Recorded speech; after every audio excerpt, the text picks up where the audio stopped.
Um, I'm passionate about it because that feeling of failure that I've had, Mm. um, to this day, I get I get choked up anyway, but, I'm pretty passionate about things, and I don't want any franchisee to feel like I did.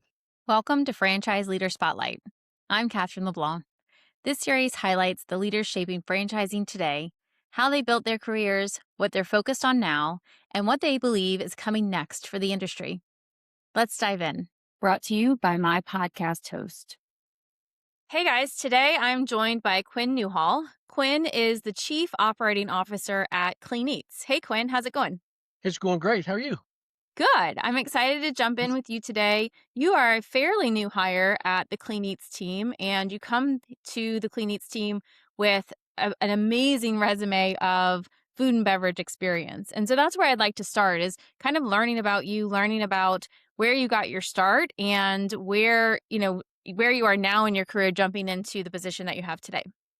Yeah, it's funny. I'm a storyteller, so you'll have to bear with me. But, I would say my restaurant experience started when I was a sophomore in high school and I got a job as a busboy at a restaurant concept called Bill Knapp's, which you can still get their wonderful fudge chocolate cake at Myers grocery stores. So that's my ad for them, I guess. And then I went to the Air Force Academy. And when I got out of the Air Force after 8 years, served as an officer, and I sure as heck didn't know what I wanted to do. So I went to a headhunter conference up in Chicago, and at the end of the day, I had 4 offers, and 2 of them were in Okay. pharmaceuticals. One of them was with Kraft Foods, and the other one was with PepsiCo. And I was surprised by that one because when I went in the room, I was expecting, Pepsi, choice of a new generation. So I'm dating myself a lot there by that ad campaign. I opened the door expecting to see the Pepsi red, white, and blue logo, and I saw Colonel Sanders' face on the wall. And I go, "Oh, I'm sorry, I must be in the wrong room." And they go, "Quinn?" And I go, "Yeah." And they're like, "Pepsi owns Kentucky Fried Chicken." And I was like, "Oh, yeah, I knew Rumor. that." Yeah. So then the first thing I do, I sit down at the table and they say, "Would you like something to drink?" And what do I say? "I'll No, you take a didn't. Coke." Yeah, I No, you did. didn't. Yeah, and right then I Quinn. go, "Okay, I should probably leave," and they go, "No, no, no, sit down." So, from there, the interview went on, and by the end of the day, like I said, one of them was that I didn't know anything about pharmaceuticals. I sure as heck, other than Kraft, cheese, I didn't know what I wanted to do relative to it as a brand manager, Mhm. and lo and behold, the KFC, job was in Dayton, where I was stationed at the time, my last duty assignment. I think it was writing on the wall, and because Yeah. I was a busboy in high school, I was like, "Okay, I know what restaurants are about." So, Right. Yeah. um, that's what got me into it. Along the way it's really been a great journey. I would always say I think my first multi-unit job was my favorite time ever. Um, and it's probably because I was so naive and dumb, I just didn't know what I was supposed to do. I just did Right. what I thought I should do. Um, but from there, I spent several years there. Then I went to Cici's Pizza. I worked my way up through the ranks to ultimately the senior vice president of operations there. Went to, Skyline Chili. I'm a Cincinnati kid, so if you are from there or know anything about Cincinnati, Skyline's a big deal. And I was the EVP of operations there. Then I went to Charlie's Cheesesteaks in Columbus and was the COO there. Then I thought it was time for me to just ride off into the sunset, and when my wife got me arts and crafts tools, I knew it was time for me to get back to work, and I was driving her crazy, and she said, "No, you're driving yourself crazy." Yeah. And so I went back out, and thank gosh, I run into, Don and Yvonne, the founders here at Clean Eats, Mhm. and, been with them now going on 8 months, soon to be 9, and it's been great. Yeah, thank you. Thanks for Yeah. letting me spew that out there. No, I love it. Well, and I think that a lot of times when you are an executive and you join brands, you've done a great job of really getting out there and getting to know franchisees and really you start with what are their concerns and where are they coming from. And so taking a step back and really outlining, I'm coming to this role with maybe more experience than you expected me to have. I think it's always good to start with, okay, well, what is your mindset coming into this role? And I know that during your journey, you also served as a franchisee. which is invaluable experience as you join a franchise brand or and work within a franchise brand. Tell me a little bit about how you became a franchisee and your experience during that period. Yeah, it's really interesting because, um, I've always been a little warped on the, work side and commitment and, my work ethic, um, and so I was just in that mode, this is when I was at Cici's Pizza, and we were driving, like, going crazy, crazy, and my son came to me and said, when he was 7, said, "Are you ever gonna see one of my games?" Um, Tore my heart out. And so something had to change. And so at that point, I became a franchisee with one store in Lewisville, Texas, grew to 3. And then along the way, ran into a great group of people that asked me to take over the franchise group in Colorado. Mhm. Loved Colorado, having gone to the Air Force Academy. And when that opportunity came up, man, I jumped at it. Mhm. And so for 16 years of my career, I was either a single store, 3 store, or 12 store operator Yeah. in a privately owned franchise piece for myself or as part of a group where I was the president for a franchise group out in Colorado. Um, Yeah, I know from my experience as a small business owner, when I talk to franchisees and get to know their stories, having a story of my own to relate to them around being that small business owner, being in those shoes and understanding what it's like to look at, okay, what is my income coming in to pay my bills based on this business can be a really powerful way to connect with franchisees and put ourselves in the shoes of those franchisees. Seeing you interact with the franchisees and learning more about kind of how what your passions are when you're talking to franchisees, you can't help but notice that local store marketing is one of the drums that you beat on a regular basis, which as a marketer is music to my ears, right? Because when marketing and operations is working together, that's when real momentum and magic can happen. And you're such a steward for marketing and then specifically what it takes to market at the local level. And it's really based on the experiences that you've had as a franchisee. Tell me more about how vocal you are and why you're so passionate about local store marketing. Yeah, I'd love to say that everything along the way in my franchise journey was just sunshine and roses. But when I opened my 3rd restaurant, and again, nobody forced me to sign it, nobody, under duress, I did it. I have the responsibility. I take full responsibility. But I had a $1.7 million contingent liability between the build out and my guarantee on the lease. And everybody kept saying, "Oh, this is going to be a $25,000 a week restaurant." And I said, "Well, I hope so, because I have a $16,000 a week break even." Lo and behold, we opened the store and we were doing 11,000. Um, That's a big gap. Huge gap. I was robbing Peter to pay Paul, taking my great restaurant to pay Mhm. the bills in that store. Mhm. And I remember, feeling sorry for myself and really, hey, gonna give up, right? Just sitting there. And thankfully, my wife stuck a toe in my behind and said, "I've never known you to go down without a fight." And so off we went. And then through what I call preachers, teachers, and coaches, that is my tagline, slowly through the marketing, local store marketing, got that store up. And so we could hire a manager, and then things got even better and better. But I truly believe it was those experiences and the things I went through that brings me to where I am today and Yeah. why I'm on this, quite frankly, on this planet. Mhm. Mhm. We go through stages in our lives. I learned that one piece that the stage is always about your family, right? Mhm. Mhm. And then Mhm. in your professional career, you go through that it's all about me.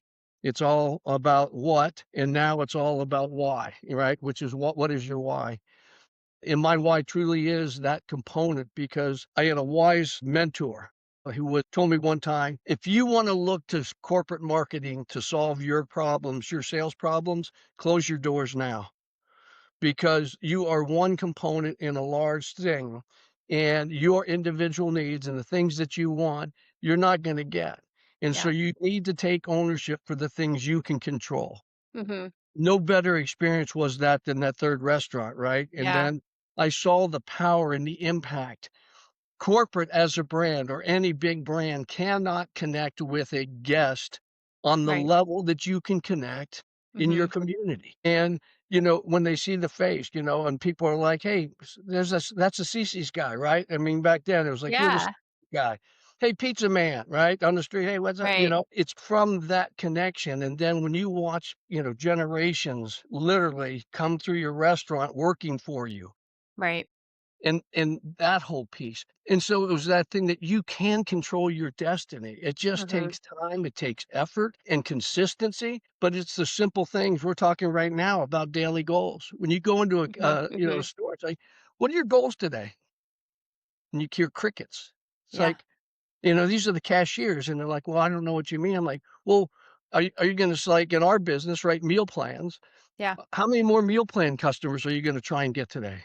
"Well, I right. guess I hadn't thought about it." Well, let's start thinking about it, right? And setting goals out, and then every day following up. Um, I'm passionate about it because that feeling of failure that I've had, Mhm. um, to this day, I get choked up anyway, but, I'm pretty passionate about things, and I don't want any franchisee to feel like I did. Yeah, And so that's my why. That's what drives me, right? Is yeah. I wanna make Mhm, franchisees successful, and I can relate to them having walked in those shoes, right? And I think when you establish respect and rapport, it isn't a us versus them. We're doing this mhm, business consulting process now. In the mhm. old days, it's like, well, you have to do this. Why? Because your franchise agreement says so. Right That's right. here. Now Yeah, do it. Now it's about, hey, here's why you should do that. Well, what? Because it's about your guest. It's not because we want it. It's not yeah. this. It's what your guests want. Do you think do you think that that has changed over the years, that approach? Did you see it go from, like, a very checklist, "You have to do this," to a more consultative approach? Yeah, I think, there's so many opportunities now in the franchising world where people can take their hard-earned money and invest it in multiple of different things. And coming in, and mandating and that goes so far. And ultimately, that kind of relationship leads to a us versus them. Okay, yeah, That's not good. In the end, they joined your system. They like your operating system, the tools and all those things, or they wouldn't have signed. right. But there's also a level of respect that as a franchisee, I always say franchisees have a voice, not a Mhm, vote. mhm, mhm. And a lot of times I think where franchise systems go wrong is they don't even allow them to have a voice. Yeah, And when I go visit folks in the field, I love sitting down with them and letting them vent, right? The first time, right. they get to see me, like, oh, this is the guy, he's the COO. Let's vent. They'll throw up all the problems. And I write them down. And I go, "Got it." And I take that piece of paper, I said, "This I take back with me. This is my list to work on. And that's Now their let's talk voice, about." right? What's that? And that's their voice. Yeah, that's their voice. So I say, "Okay." Yeah. And I take that with me. I say, these are my burdens to solve. Now let's talk about what you can do, right? Mhm. What you can Yeah. affect. Um, and that changes the whole thing to go, "Listen, I'm gonna take all this list back, and I'm gonna go through them. And I'm going to get you an answer. And in some cases, you're going to be happy. And in some cases, you're not going to be happy. And again, voice, not a vote, but at least you've been heard." And I have Right. found that in most cases, taking the time, right? Spend a little time, spend a little money, show you care. I mean, people are people. I don't care who they are. And sometimes when you've got everything invested, right? Some of these folks have everything Yeah. invested in this, right? Um, I always say at first Thanksgiving, right? There was the Pilgrims, there was the Native Americans, but the only one truly committed was the turkey, right? Well, franchisees are that turkey, right? Yeah. A lot of them have all their money in this. Um, and so I take that to heart. And it isn't a us versus them, right? This is a collaborative thing to Mhm. work through, right? Yeah. And then sometimes it's a matter of setting realistic expectations, you Sure. know? Yeah. It used to crack me up, you probably heard the ads, and I won't use the name, but there's a haircut place that says, "Be your own boss, make your own hours, pick your own uniforms," da, da, da, Mhm. and that's the sales pitch. And so they get in there, and day 1, the FBC shows up at their shop, and he's there at 8 o'clock in the morning, and the franchise owner shows up at 10 going, "Well, what are you doing here?" It's like, "Well, the Mhm. question is, where have you been?" He goes, "Well, what do you mean? They told me I could Right. set my own hours," right? That's right. Right. Yeah. And the FBC says, "That's true, as long as they meet the minimum requirements in your franchise agreement." "Oh, well, nobody showed me that." Okay. Then you go in the door and say, "Well, what are they wearing?" "They can't wear those uniforms." "Well, it said I could pick whatever I wanted." again, true, as long as they are from the list that's inside your franchise Mhm. agreement in the FDD, right? So Mhm. this is where that rub comes because this Right, is what yeah, and they setting envision, expectations. and then you get reality, right? Yeah, Um, and the closer those, the what I expected and what it actually turned out to be become closer together, the more successful, you'll be. So yeah.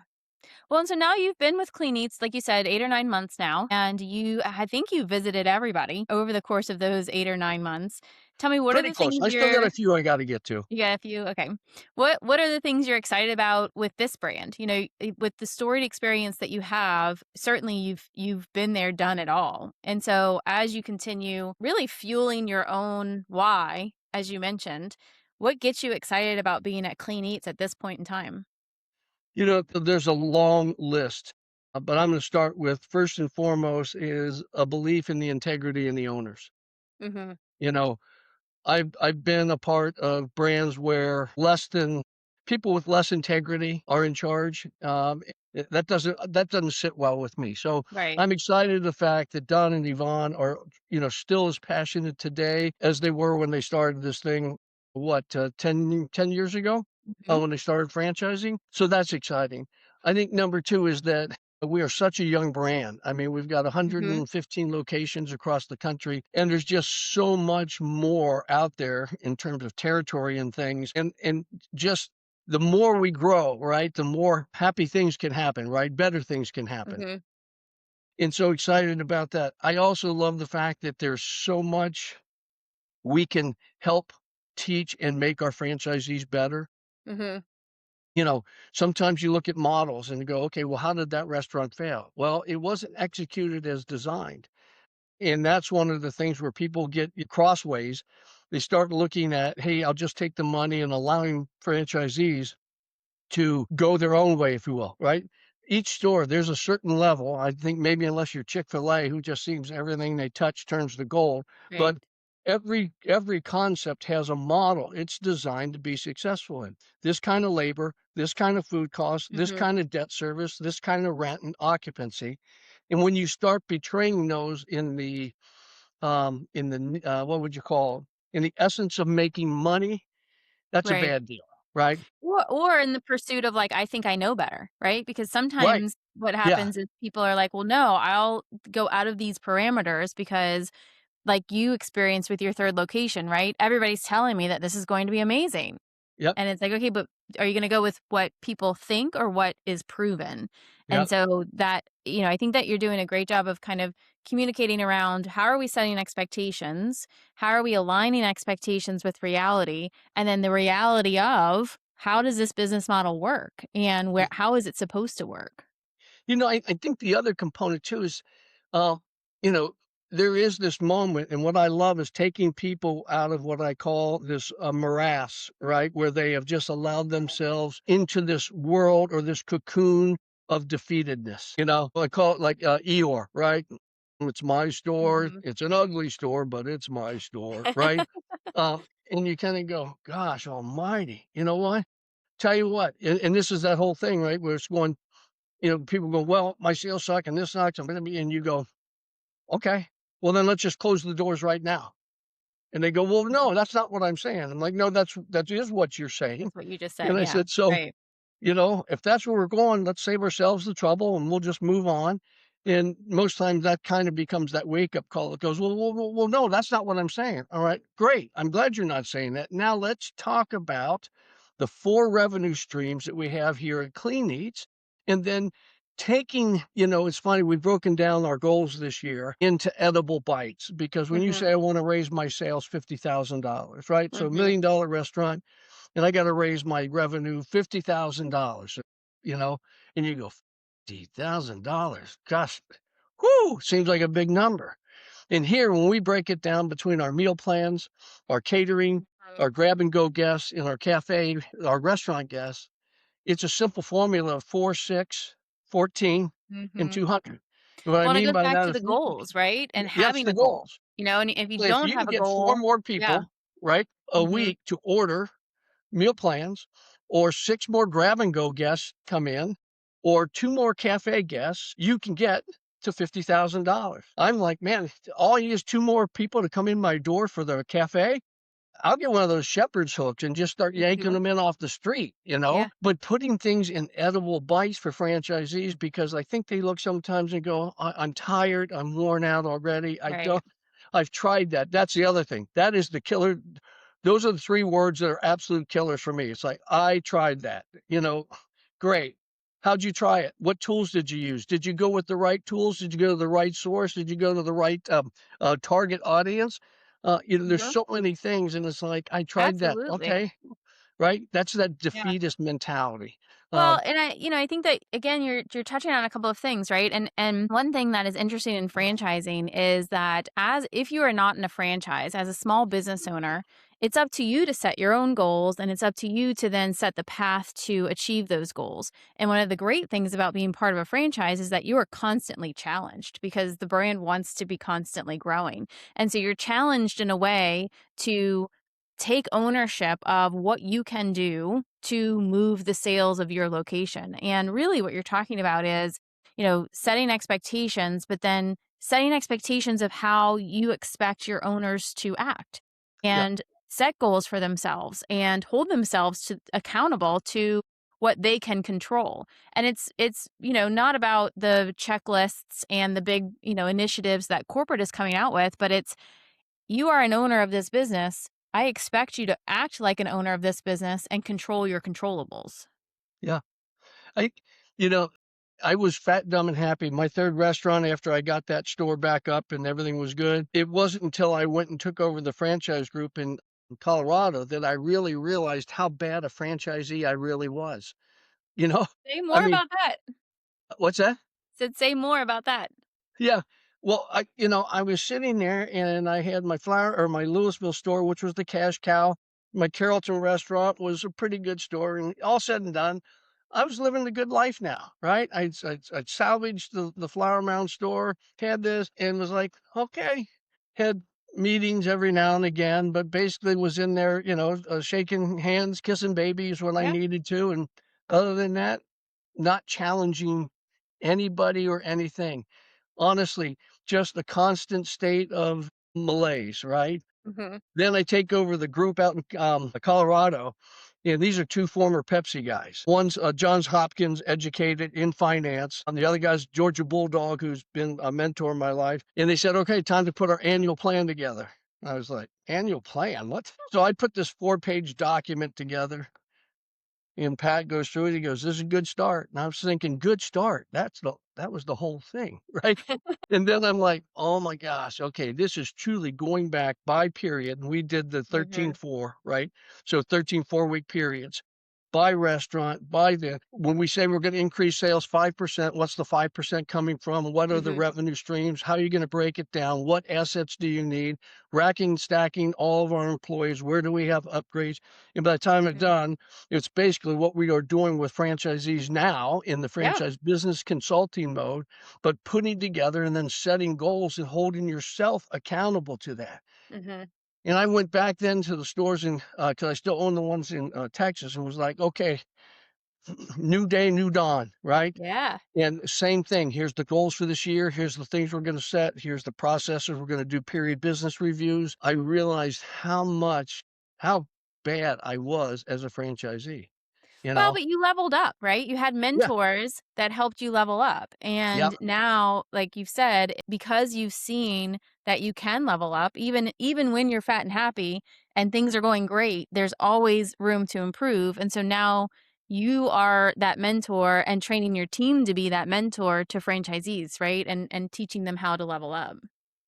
Well, and if you are, what's it, they call it the lifestyle ceiling, right? If you've hit your lifestyle ceiling where you're quite happy, okay, nothing wrong with that, you know. But then when margins decrease or things Yeah. get tough, don't look for somebody else to blame, right? Look around, and see your boat and your leather furniture and your three Well, look, cars for two people, right?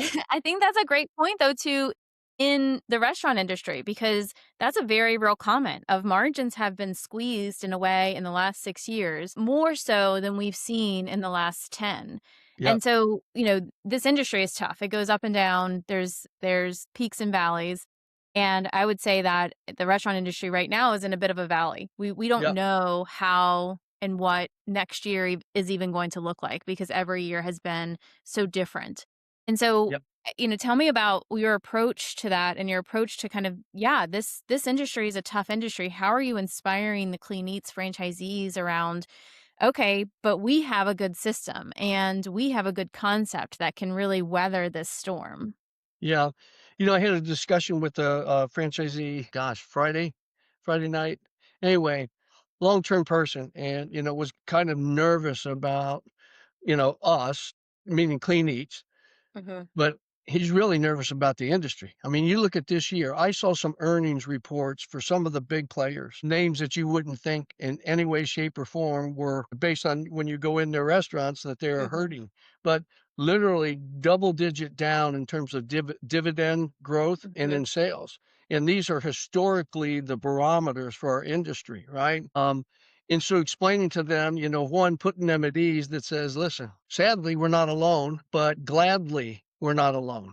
And one of the advantages we have is Clean Eats truly was found. I'll never forget, there was a quote in QSR magazine that said, Clean Eats' unique community driven approach sets them apart from other larger brands. Mhm. I've held on to that because it goes right back to my PTC, right? My whole Right. preachers, teachers, coaches, the community piece.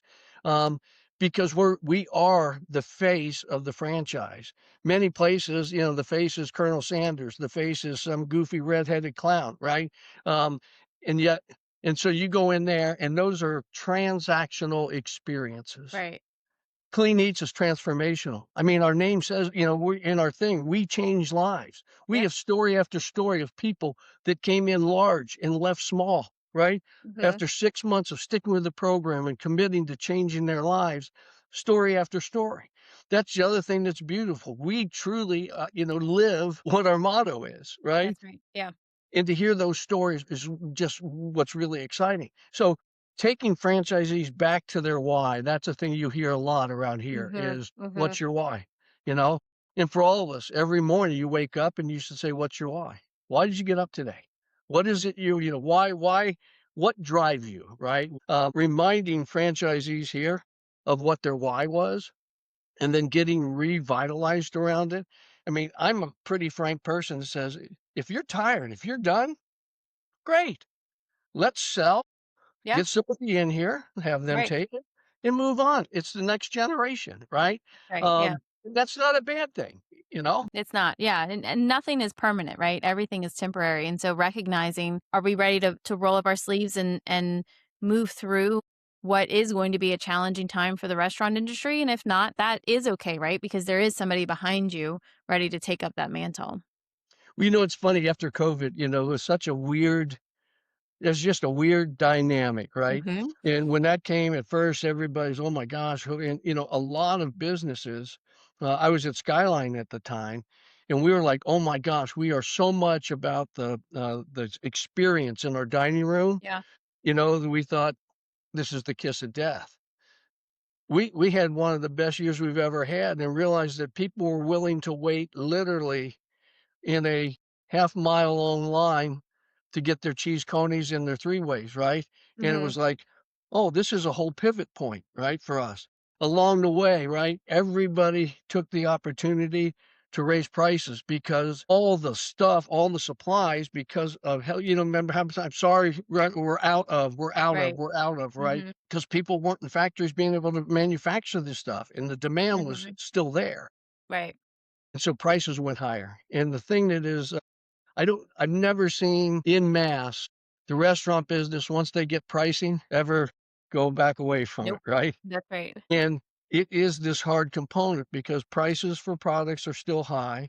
Mhm. I do think, right, as you see gas prices and things coming down, there is a brighter future ahead relative to the cost of goods. Mhm.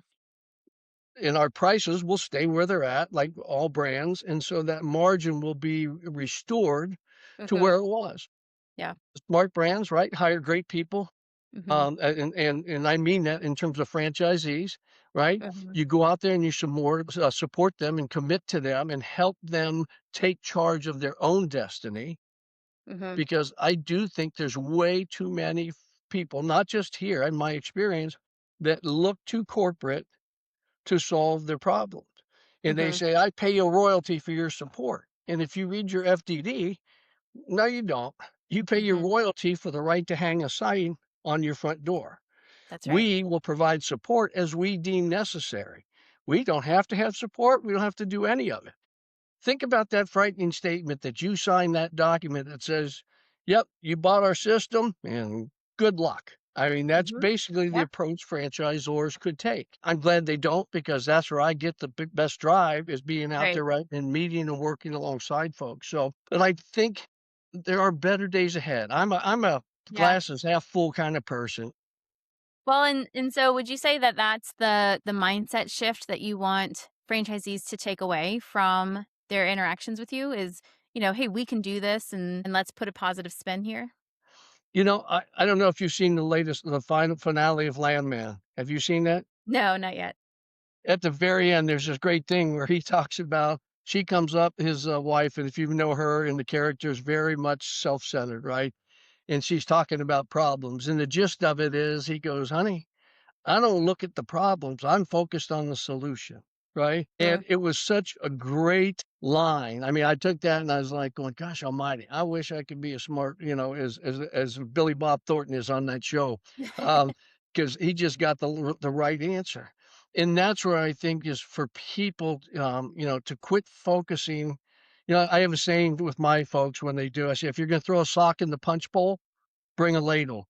It's okay to point out problem. It's okay to know where they're. In fact, it's a blessing in my mind. If you know where the problem lies, that's 75% of the game. Sure. Yeah. It's the other 25%, which is coming up with the solution. But most times people sit here going, man, my sales are down. This is wrong. This is, I wonder why. I don't understand. And when you find out what the root cause of that is, man, yeah, that's a blessing, right? Mhm. So, but it's sometimes hard. I mean, you think about it, if you're personal and you love your restaurant, right?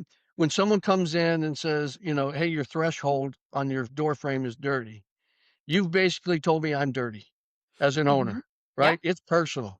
You know, this is my baby. Hey, your kid's ugly. Sorry, hate to tell you, but your kid's ugly. And once you get past that personal component and go, it's not my opinion, it's your guest's opinion, that's right. Yeah. and that's where I think that mindset change is the fact that when you take it out of the personal and realize that every decision you are making should be based on what it is important to your guests.